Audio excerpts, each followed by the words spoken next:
Assalamualaikum, selamat pagi, selamat Hari Raya Aidiladha. Saya ucapkan kepada semua sahabat, kepada semua saudara mara dan juga kepada semua kenalan. Jadi kita boleh ambil iktibar lah. Hari ni Hari Raya Korban, Hari Raya Adha.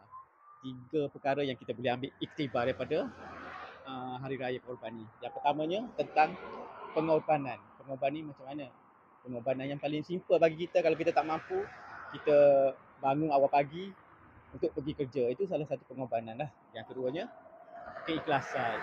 Dalam hidup kita ni kita kena ada ikhlas lah. Kita buat sesuatu benda tu kita kena ikhlas. Kita tak semestinya nak tunjuk pada orang. Orang tak nampak pun tak apa. Yang penting kita ikhlas. Dan yang ketiganya kita kena reda. Reda ni macam mana?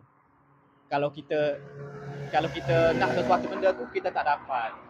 Jadi kita reda lah. Dan juga kalau kita tak jangka ada sesuatu perkara yang buruk berlaku pada kita, kita reda. Itu semua adalah perancangan daripada Allah Subhanahu Wa Taala.